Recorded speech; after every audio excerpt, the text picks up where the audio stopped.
The Spring Suit by P.G. Wodehouse. Rosie was going to buy a new spring suit for George's birthday. Looking at that sentence again, I see that it could be open to misconstruction. The suit was for herself, but it was to be bought in honour of George's birthday, and flashed before his admiring gaze for the duration of that occasion. Altogether, taking it all round, George Mellon's 21st birthday promised to be one of the biggest things in history. In the afternoon he was going to strike his employer for a raise. In the evening he and Rosie would dine at the Macaster instead of the red ink place they usually frequented, and at night they would take in a show with possibly a bite of supper afterwards at a cabaret place. A formidable programme, and one that made it imperative that Rosie's dress shouldn't be out of the picture. She had been saving all the winter to buy a really irreproachable suit, and the money was in the bank, straining at the leash. All that remained was to make a good selection. You probably know Rosie by sight. She sits in a sort of kiosk in front of one of those motion picture palaces that have sprung up in recent years like a rash on the face of our fair city. You hand your money in through a little pigeonhole in the glass front of her den, and she presses a button, causing a cardboard ticket to leap at you out of a brass slab. Thus far, you may argue that I have not sufficiently identified Rosie, New York being full of girls who do conjuring tricks in glass cages. True, since the movie Delirium set in, there are a great many girls who do this. But Rosie is the one who smiles. The others give you your ticket with a sort of aloof hauteur. They have a resigned air, as if the spectacle of multitudes wasting money on the movies saddened them. If they spoke, you feel that they would say, "Oh well, what's the use? There's one born every minute." Rosie is different. Rosie beams at you. She has a cheerful little face with a nice wide mouth, and when you push your hard-earned money through the opening in the glass, a flash of white teeth encourages you to believe that, after all, you may not be going to waste your evening, and that you will not subsequently kick your spine up through your hat for having been such a chump as to pay 30 good cents to see Mabel Gooch, or whoever it is, tumble over herself in Lepers of the Great White Way, or whatever the picture is called. You go in feeling heartened, with a vague impression that Rosie must be a rather nice girl. George Mellon, the party of the second part, is also, curiously enough, a doorhound, a keeper of the gates, and a dweller upon the threshold. But he works by day. He is the presentable young man who sits in the anteroom at the offices of the Ladies' Sphere and keeps people from seeing the editor. Editors who are human beavers, industrious little creatures who work hard and shrink from the public gaze, generally employ to ensure privacy a small boy with red hair, a tight suit, and an air of having seen all the trickery and wickedness in the world. At the Ladies' Sphere, however, where beautiful and refined women are popping in and out all day like rabbits, something with a little more tone is required, and George landed the job against a field of 26 competitors. This should enable you to get an adequate angle on George.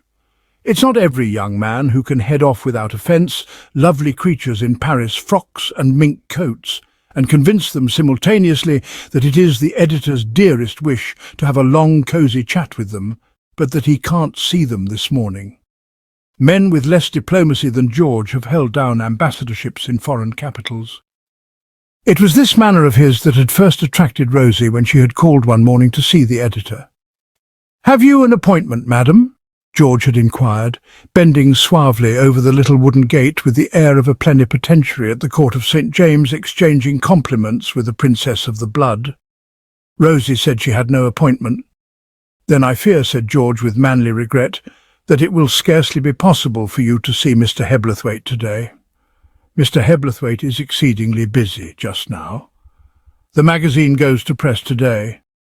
The magazine was always going to press when people tried to get past George. "If you would care to leave a message, I only wanted to ask him if he would mind giving me the 10 delicious morsels from the chafing dish that he had in the March number. I cut them out, but I lost them. Our circulation department would attend to that," said George. "If you would care to leave your name and address, I will see that they are forwarded to you." And in the short space of time it took Rosie to write down her name and address, George had handed the raspberry to 2 artists and a short story writer. Rosie felt that this was no ordinary man. George must have conceived an equally flattering opinion of her, for that same evening he called at her rooming house in person, bearing the March number. And so pleasantly and swiftly did their acquaintance progress that before he left, Rosie had cooked delicious morsel number 3 on her chafing dish, and they ate it together. Rosie was a wonderful cook, and it may be that George, who had suffered much from boarding house meals since he came to New York, acquired at that moment his first yearning for domesticity. All through the summer and fall, their intimacy had ripened, and in the middle of November, George proposed. They decided that they would get married immediately after his next raise of salary, and George had fixed the beginning of May as the date for negotiating that business deal. Balmy spring, with all its softening influences, would have had a chance by then to work on Mr. Hebblethwaite and render him malleable. "But oh, George," said Rosie, "suppose he doesn't give it to you." "He will. He knows I'm a valuable man." "Of course you are. But—" "There were 26 others applied for the job same time as me, and I copped. That shows you." "I know you're wonderful," said Rosie, "but still—" Rosie had once travelled up in the elevator with Mr. Hebblethwaite, and the memory lingered. The editor was a little man with fiery eyes that glowed behind big spectacles, and he had glared at Rosie in the elevator as if the only thing that kept him from eating her was the fact that he had already breakfasted. "It isn't everyone," said George, "who could do my job. You wouldn't believe the number of females who come every day to waste Mr. Hebblethwaite's time. I tell you, I wonder I don't lose my voice with telling them he's busy. And it's got to be done right, or you might as well not do it at all. You can't go offending people. But gee, you've no idea what an amount of gall women have. Why, the first week I was at the office, a female got past me by saying she was the boss's wife. She looked all right, she spoke all right. So I thought she was all right, and I opened the gate. In about 10 minutes out she came, said good morning with a nice smile, and beat it. And 2 seconds later I'm rung for, and there's the boss chewing holes in the carpet and smashing up the furniture with his bare hands. Seems she was a lady book agent. And before he could get rid of her, she had landed him with historic heartbreakers, highly educational and as interesting as a novel. Since then I've played it safe. Nobody gets past me without an appointment. The boss knows that, and values me according. But Mr. Hebblethwaite looks so fierce. I'd die of fright if I had to ask him for a raise. George felt in his inner pocket and produced, with a certain complacence, a cutting from the advertising pages of the magazine that employed him. I might have felt that way once, but the other day I came across this. I've written for the book. It looks to me like the goods. The cutting showed a picture of a resolute young man with a clean-cut face and a strong mouth pointing a minatory finger at an elderly man with a pointed beard. The elderly man was cowering down in his chair and obviously getting the loser's end of the mix-up. Beneath the picture were the words, "Look him in the eye and win." And then, "No matter how big he is, no matter how powerful, he will listen, heed you and respect you. Don't flinch. Make him drop his glance or turn his gaze, and your battle is won." What battle? Your every battle. The battle you must fight every day with the men who block your way to success. Have courage and show it. Courage for what, you ask? The courage to assert yourself, to demand and get your rights. The calm, steady, unwavering courage that shows through your eye to every man you meet. Send the coupon below and let us mail to you, absolutely free for examination, a copy of this sensational new book, The Will and Its Training by Otis Elmer Banks, Ph.D. Have courage and the world is your oyster? Rosie was impressed. Why should the world be an oyster, she asked. I don't know, said George frankly. I didn't understand that bit myself. But that's not the point. The whole thing is that I mean to train myself scientifically and then go to it. You can see by what it says here that it'll be like taking money from a child's bank. Very likely I shan't hardly have to ask. Probably he'll unbelt directly he meets my eye. So that was settled, and it seemed to Rosie to make it all the more imperative that she should not fall down on her end of the coming campaign. If George was going to go through an ordeal like that for her sake, the least she could do was to reward him by being a credit to him in the matter of a spring suit. She was in the position of the lady for whom a knight jousted in the Middle Ages. After a hard afternoon at the tournament, the knight had a right to expect to find his Queen of Beauty looking worth the trouble. As the days went by, Rosie began to regard the spring suit as a sort of symbol of her love and of her worthiness to be loved. Her future seemed to hang on it. The process of buying a spring suit, especially if you wait till spring to do it, is not so simple as it might seem to the lay mind. The big room at the big store that Rosie had selected was crammed to suffocation when she arrived. Women of all sorts and sizes were competing for the attention of the salesgirls. The assemblage looked like the mob scene in a motion picture. Large women jostled small women. Short women jostled tall women. Thin women and stout women pushed one another and everybody else impartially. Rosie sat down in a corner to wait. It was the first warm day of spring, and she felt exhausted. But because she was Rosie and combined an outsize in hearts with a small size in bodies, it was not her own tiredness that compelled her pity. She was sorry for the salesgirls. They were working so terribly hard. Rosie watched them dive into mysterious closets, come out laden with suits and more suits, and exhibit these to the customers in much the same manner as the waiter at your restaurant shows you the lobster, but without the latter's optimism. The waiter is confident and cheery. He knows there is going to be a happy ending. His air is the air of a man concluding the last trading formalities of a successful business operation. But these girls who were parading spring suits had the disheartening knowledge, the fruit of long experience, that they were probably wasting their time, and that most of the women they served had no intention of buying, but had merely come there to play at shopping. Presently the crowd thinned. It was near closing time. The big room presented an after-the-battle appearance. Spring suits lay about on tables as if they had swooned there from exhaustion. The air was close and heavy. The salesgirls stood in twos and threes among the wreckage like the survivors of a forlorn hope. One of them perceived Rosie and limped toward her in a depressed way. Rosie could almost see her thinking. Plainer than words, her pale face was saying, "Oh, Lord, another of them." "Can I attend to you, madam?"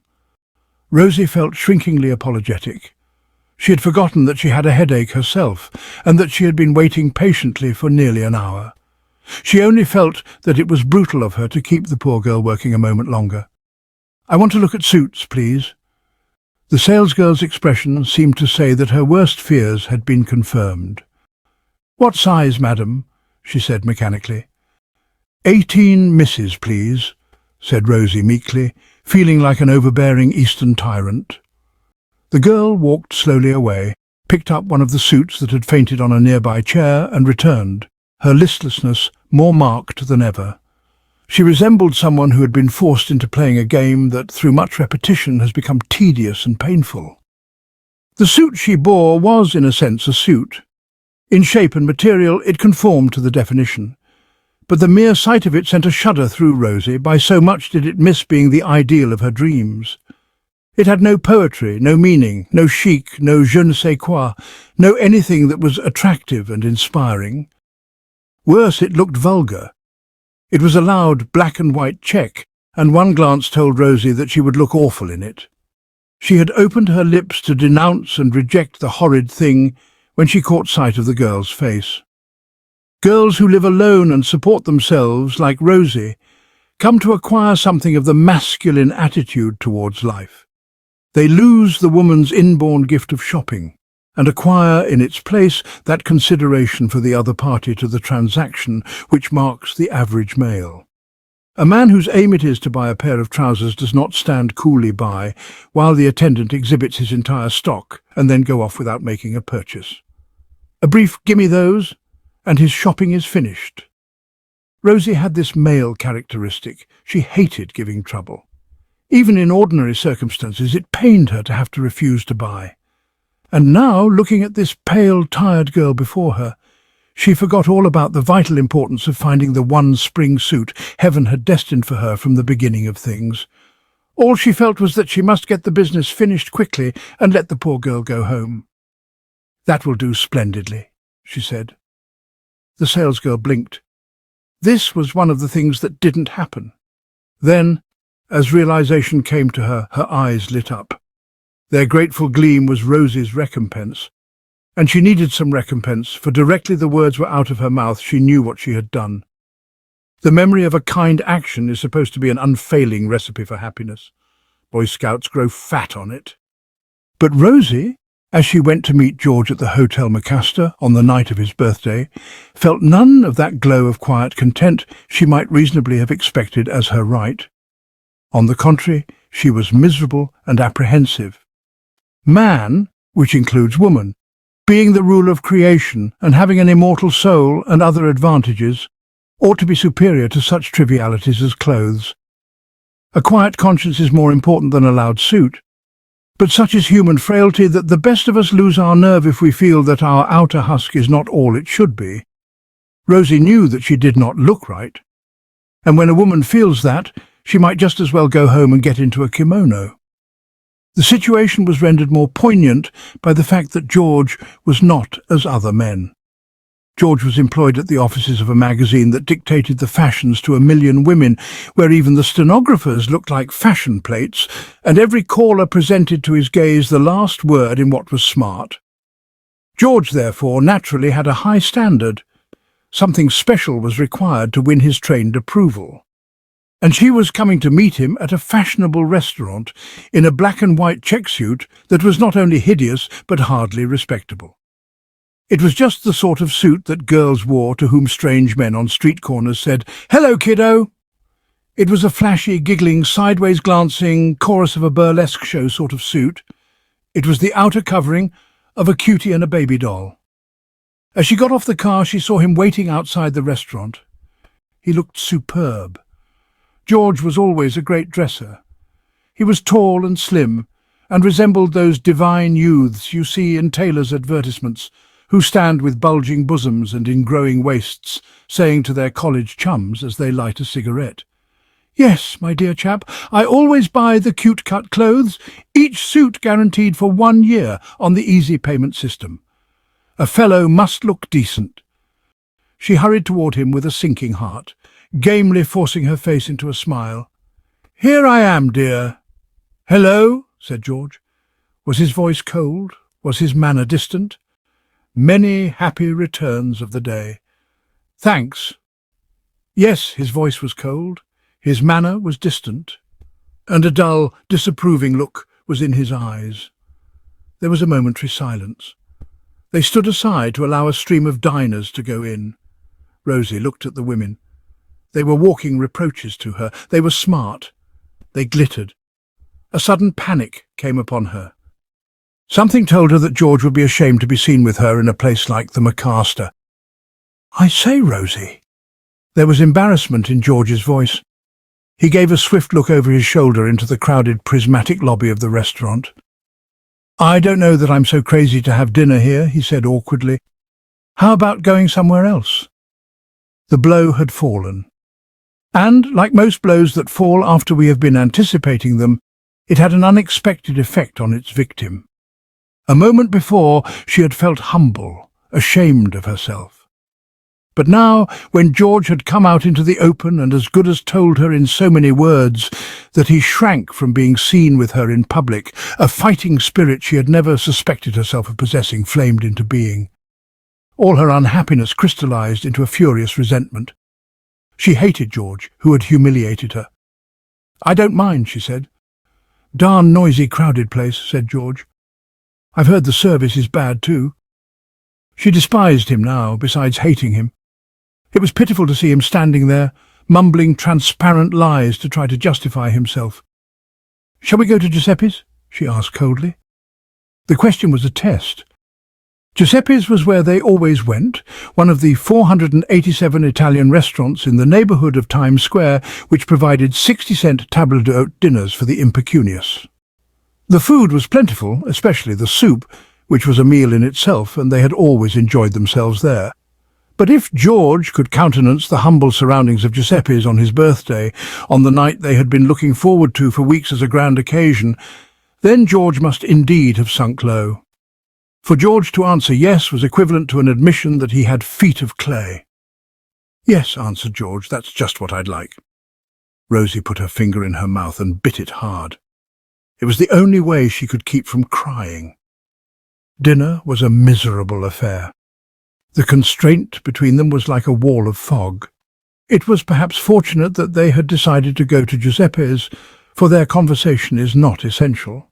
What with the clatter of cutlery, the babble of talk, the shrill cries of the Italian waitresses conveying instruction and reproof to an unseen cook, who replied with what sounded like a recitative passage from grand opera, and the deep gurgling of the soup dispatchers, there is plenty of tumult to cover any lack of small talk.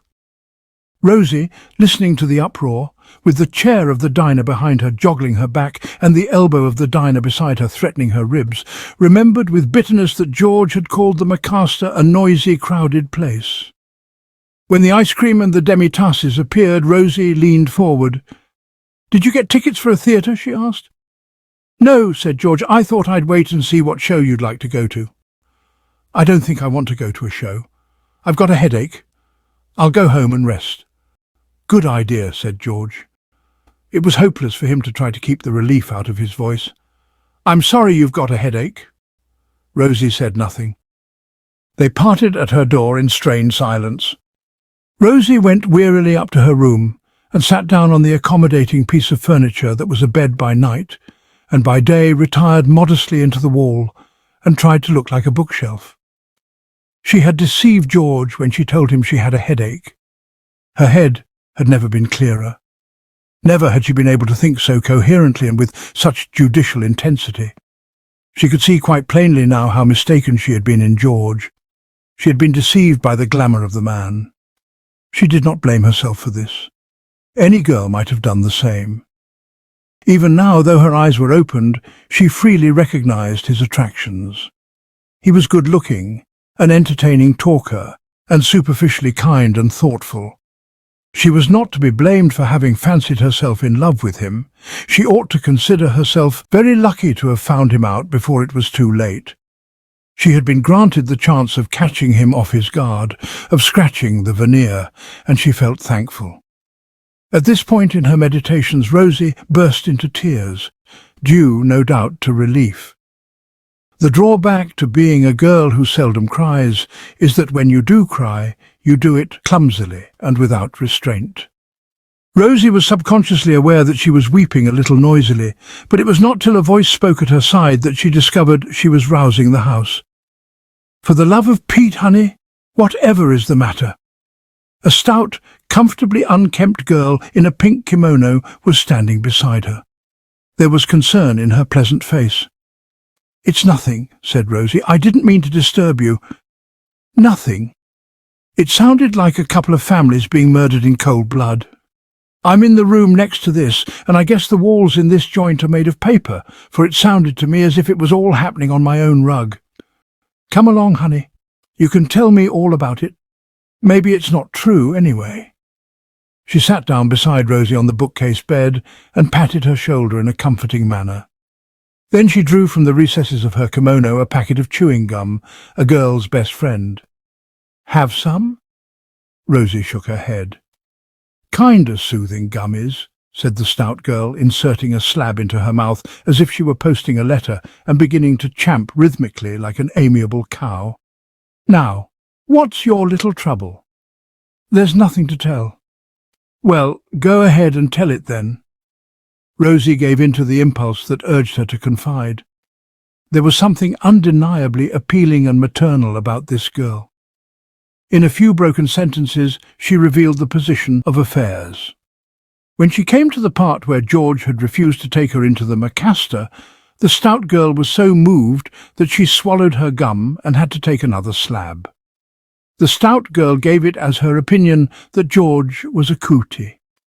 "Of course," said Rosie, with a weak impulse to defend her late idol, "he's very particular about clothes." The stout girl would hear no defence.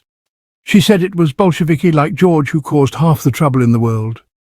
It began to look to her as if George Mellon was one of these here-now lounge lizards that you read pieces about in the papers.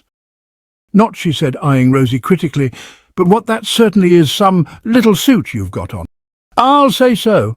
Nobody couldn't look her best in that. She gave a sudden start. Say, where did you get it? At Fuller Benjamin's.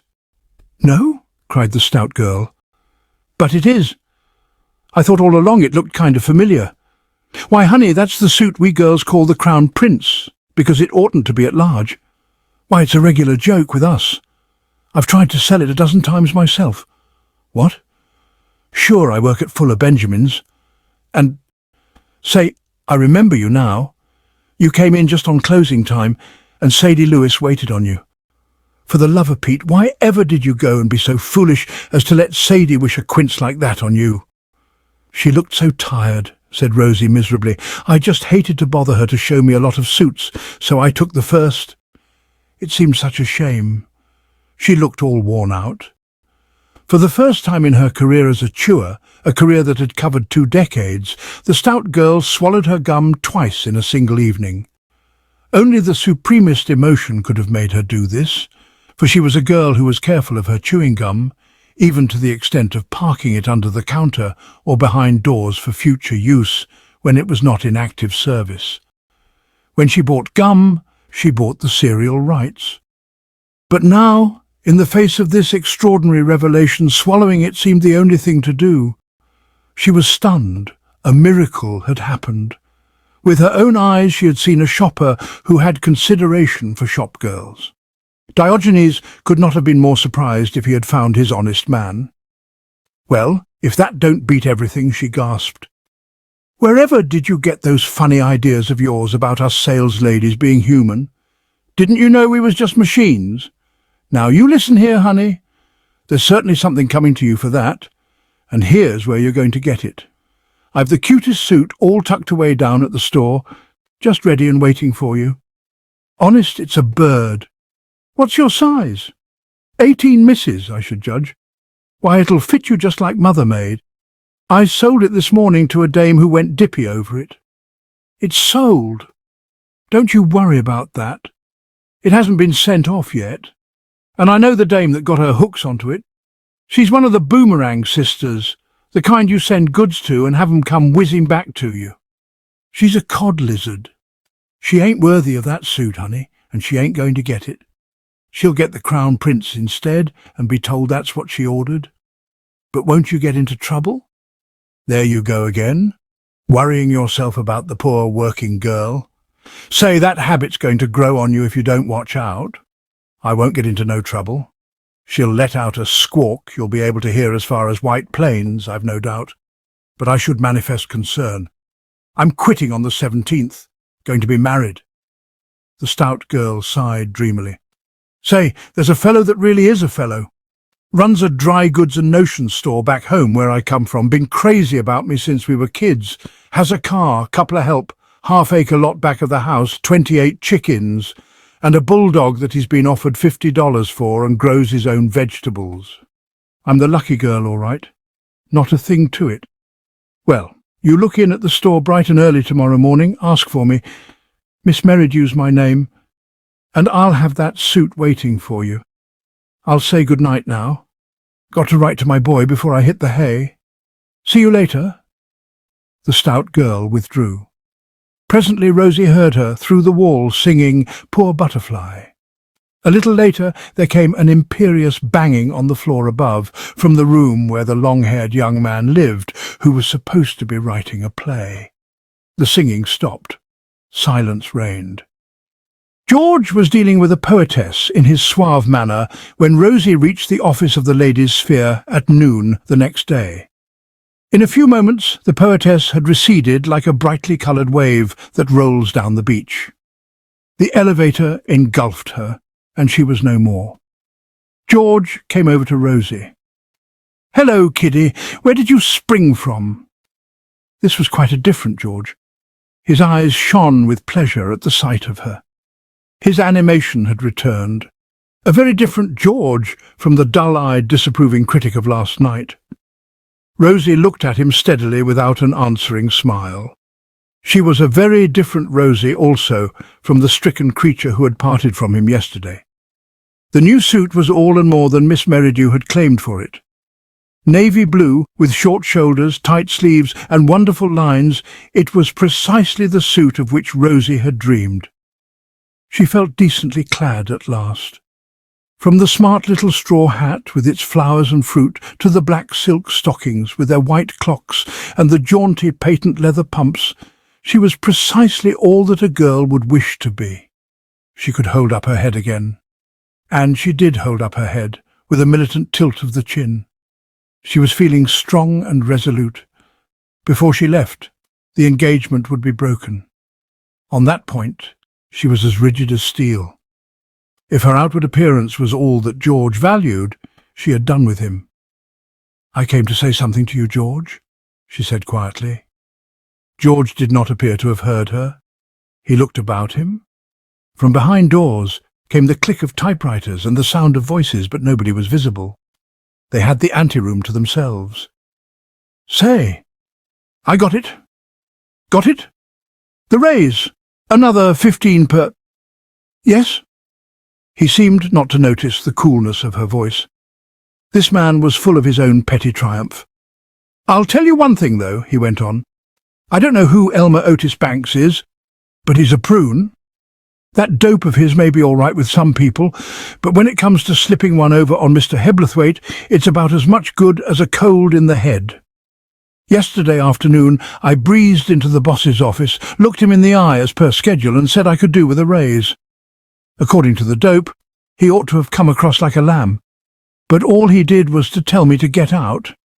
I got out. The way I figured it was that if I didn't get out then I'd be getting out a little later for keeps." A caller intruded, desirous of seeing the editor. George disposed of her. He returned to Rosie. "Well, back I go to my chair out here feeling good and sore, and presently a dame blows in and wants to see the boss. I tell her nothing doing.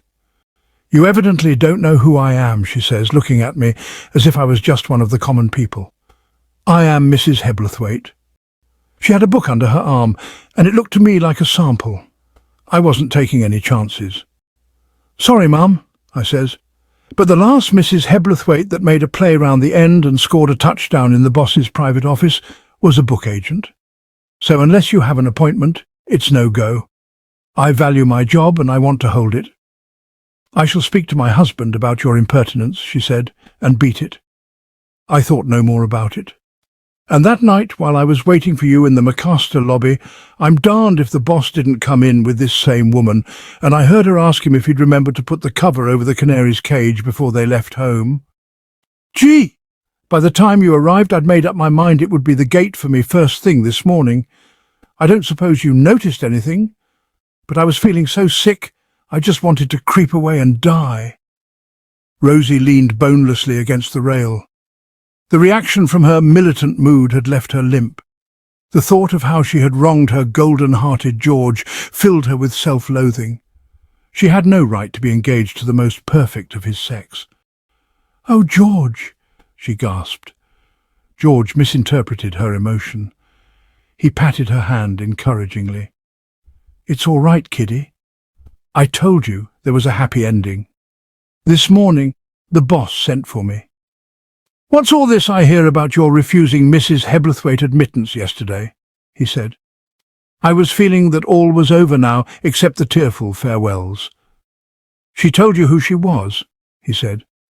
"What did you keep her out for?"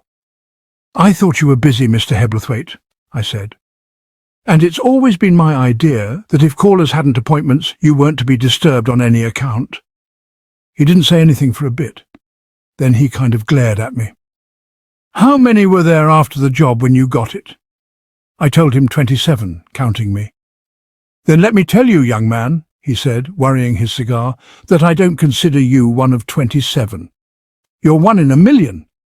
You've a head. Weren't you boring me yesterday with some silly story about wanting a raise? What do you want a raise for? Want to get married, sir?" He looked at me in a pitying sort of way. "You don't know when you're well off," he said. "Oh, well, give this to the cashier." And he scribbled something on a bit of paper. And George broke off and slid nimbly to intercept a fair creature in mauve who was trying to buck centre. "Have you an appointment, madam?" "Then I fear Mr. Hebblethwaite is extremely busy. The magazine goes to press today. If you will leave a message." He came back. What was I saying? Oh, yes. He gave me a note to the cashier for another 15 a week. So there we are. Say, I happened to be passing a shop a few days ago, and I saw in the window some parlour furniture. Rosie gulped. "But George, why didn't you tell me?" "Tell you? I have told you. Last night, I mean." George laughed a little sheepishly. "Well, after the way I'd been blowing to you about what a marvel I was and what I was going to do to the boss when I got him alone, I kind of felt you'd think me such a darn fool. Besides, I didn't want to worry you. But you did worry me. I nearly died." George stared. "Eh? How? Why?" "Why, I naturally thought, when you suddenly didn't want to go into the Macaster, that you were ashamed to be seen with me." "Ashamed to be seen with you? Whatever gave you that idea?" "I thought you thought my dress was too awful." "What's the matter with your dress?" asked George, puzzled. "It looks all right to me." "Not this one, the one I wore last night." "Isn't that the one you wore last night?" said George. "I never notice what you've got on, kiddie. You could wear overalls and make a hit with me. It's you I'm in love with, not the scenery." Rosie blinked. "You're the most wonderful man on earth." "Sure, but don't tell anybody." "But all the same, you're pretty awful not to see that this is the cutest spring suit ever made." George looked into her eyes. Elmer Otis Banks himself never directed into anybody's eyes such a steady, whole-hearted gaze. Looking over his shoulder again to make sure that their privacy was still undisturbed, he kissed Rosie. "Anything you wear looks that way to me," he said. "Well, as I was saying, I was passing this shop, and there in the window was the swellest set of parlour furniture.